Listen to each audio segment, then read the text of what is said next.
Ladies and gentlemen, welcome to Second Earth Alternative. I'm going to be 100% honest with you. I'm a little bit upset. But you know what? Being upset can actually be a good thing sometimes. It can actually inspire you. It can motivate you to do better things. And the two main reasons why I'm upset, one is because I didn't get on the story earlier. Secondly, it's the subject matter of the story. U.S. intelligence officials have no evidence confirming Navy pilot UFO encounters were alien spacecraft. This is rare. I usually always read the article, highlight it, make my points, but this time I thought, you know what? Let's try an episode where I just dive in and I'm going to read it for the first time with the viewers.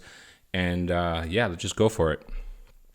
U.S. intelligence officials have found no evidence confirming that unidentified flying objects encountered by U.S. Navy pilots in recent years were alien spacecrafts, but also have not reached a definitive assessment as to what these mysterious objects might be. According to 5 sources familiar with the findings of an upcoming report on UFOs that is expected to be delivered to Congress later this month. So right away, I'm going to stop here because I'm going to ask, if this is supposed to be delivered later this month, why is it that CNN has a lead on what this report is going to say?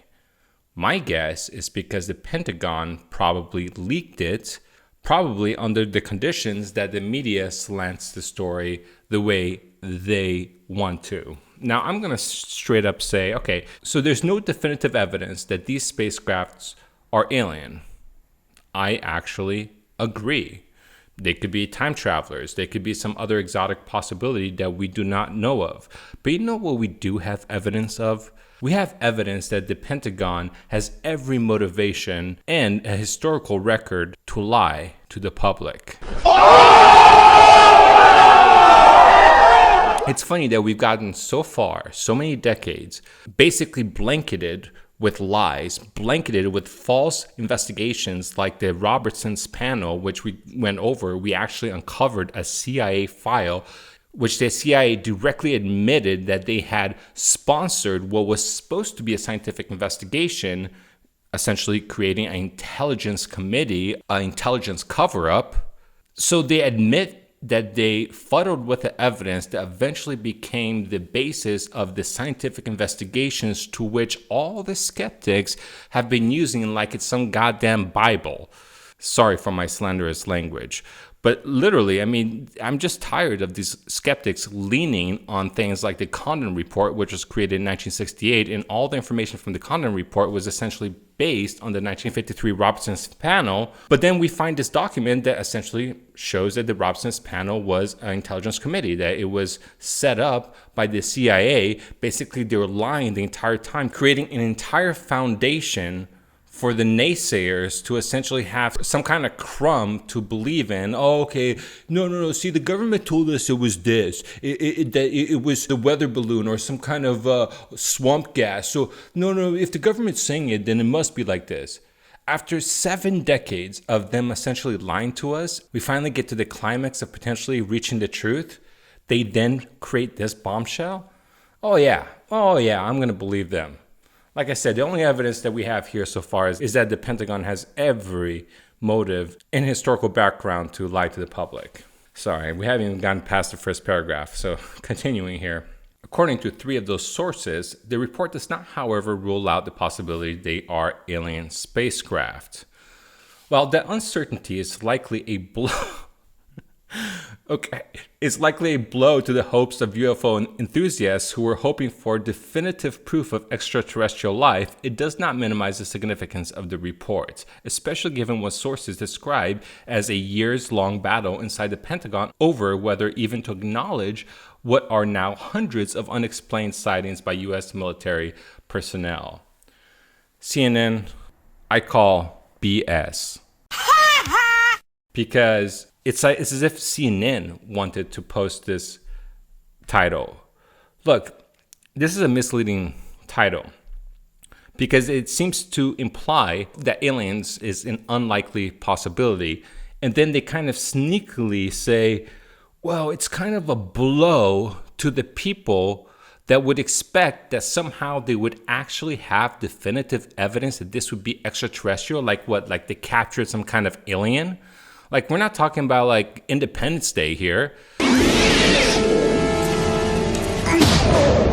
You know, the chances of them having an alien body stored away is much less so than having footage of these crafts. But even if they did have a body of an actual alien that came from a different planet, you think they would let us know about that? So a blow to the hopes of who? Who would actually expect that they would actually have definitive proof of an extraterrestrial alien whose modus operandi is of secrecy and who is obviously smarter than us if they were able to get here? What proof are you talking about? What we're doing is very advanced extrapolation. We never talked about proof. These videos are not proof. This misleading title, in which has been plastered over I don't know how many different national news companies, this exact title that implies that aliens don't exist, and then they kind of sneakily say, oh, you know, it hurts the hopes of those UFO guys that, you know, they don't have anything significant. Like, give me a break, man. The New York Times was first to publish details of the upcoming report. U.S. officials also cannot rule out the possibility that these flying objects were aircraft belonging to American adversaries, namely Russia and China, a potentially more troublesome conclusion that raises a host of potential national security concerns, one of the sources said. The source is BSing. You know why? Because the same triangular, the same flying saucer type crafts that were noted in the 1950s, this file that we have right here that you can look at yourself that talks about how UFOs were spotted over the White House. Well, these didn't look like airplanes. They look like flying saucers. So whatever is being witnessed right now is probably the same thing that was being witnessed in the 1950s. And you think China, just before Mao essentially created the Communist Party, you telling me China had technological prowess back then? They were farmers. So obviously this explanation and this source is BSing the people or the news media or whatever, however you want to construe it. However, the forthcoming report is expected to conclude that the objects are not secret American technology, the sources added. Historical UFO report. For the first time, the U.S. government is preparing to issue an extraordinary unclassified report detailing what it knows about a series of mysterious encounters with unidentified flying objects, or what are more commonly known as UFOs. Whatever happened to UAPs? I thought that was the new term that they got all crazy about. While the report isn't expected to confirm the existence of extraterrestrial life, the mere fact that the Intelligence Committee is set to acknowledge these incidents at all represents a remarkable shift in the way U.S. officials think about this phenomenon. Apparently not enough. The U.S. government has long been reluctant to disclose any information related to numerous reported sightings of unidentified flying objects encountered by military pilots in restricted airspace. Multiple sources told CNN that for years, the Defense Department has tried to avoid committing too many resources to what still amounts to a fringe priority. But a steady drumbeat of pressure from lawmakers has now forced the Pentagon and the U.S. Intelligence Committee to acknowledge an uncomfortable truth. These encounters represent a potential security threat that simply cannot be explained. So it's not American technology, but somehow it's going to be Chinese technology that just happens to look triangular, just happens to look like a flying saucer, which by all known physics has no aerodynamic advantage, at least not to our physics as we understand it. We don't know of any anti-gravity craft, but somehow people in the 1950s were describing this exact event. Why would if the people in the 1950s were lying, if the people who claimed to see UFOs were just making it all up, why wouldn't they base on things that we know to be true? Like, why would it not have wings? If it was made up, don't you think they would have actually tried to base on physics that we know of? To talk about spheres, to talk about triangles, to talk about flying saucers and objects that go into the water and out of the water is completely counterintuitive to any knowledge that we had back in the 1950s in terms of how things could fly.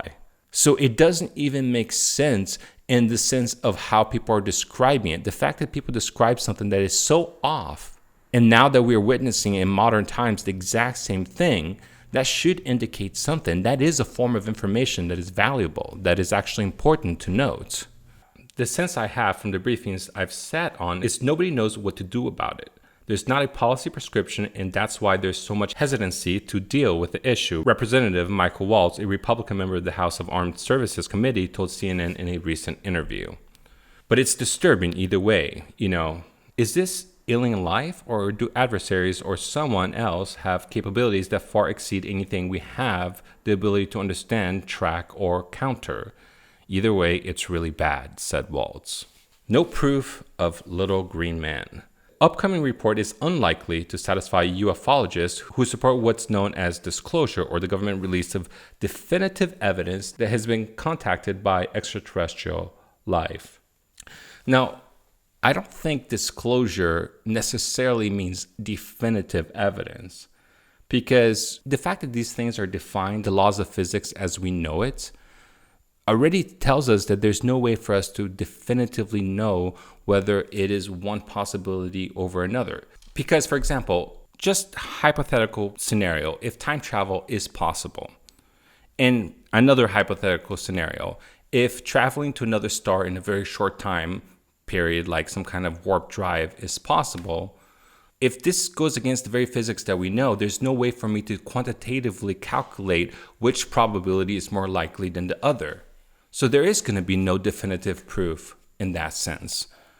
There is going to be no way to understand whether these could be extraterrestrial. I'm not sure if they're just plain semantics here. They're tangentially skating on the edge of the truth while heavily weighing the audience to think in one direction, which is, these are probably not ETs. Most people would be hoping for visual evidence of little green men, which is almost certainly not going to be the case, a congressional aide told CNN, referring to expectations about the report's contents. In fact, multiple sources told CNN that they don't expect the Intelligence Committee to release much specific information at all, partially because if these strange sightings are actually next-generation technology fielded by foreign adversary, intelligence officials won't want to tip them off on what the U.S. has seen. Additionally, technical intelligence experts still need more information on some of these encounters to reach a conclusive assessment, an administration official involved in the current investigation efforts said. But the same official told CNN many encounters turn out to have perfectly normal explanations, like a weather balloon or a drone. In some instances, sightings have been removed from the U.S. government database tracking these encounters because officials were able to explain them. Yet, multiple unexplained reports from pilots in recent years led to tension with the Pentagon about how much time and resources to devote to investigating these incidents, according to sources and documents reviewed by CNN. Now, what they're talking about here when they talk about the amount of resources that they're going to actually give to studying these things, you're talking about public resources. What is given to the Pentagon from the taxpayers, not necessarily from the private enterprises that are in charge of weapons technology. There could be all kinds of secrets that go way deeper in terms of those type of organizations, including nuclear security.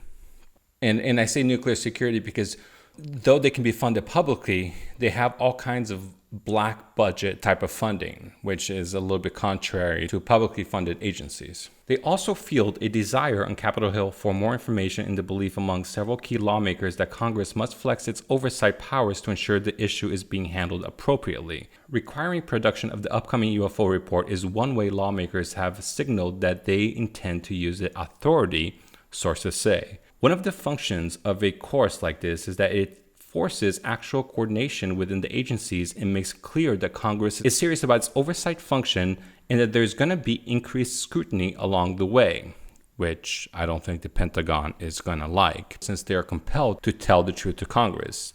The Pentagon and the Congress don't necessarily see eye to eye. Some of it is a product of getting the agencies to take the issue more seriously and trying to help get rid of the stigma surrounding it. So just to kind of conclude what we just read here, there is nothing in this article that indicates what we already knew was strange about these UFO reports has somehow been debunked.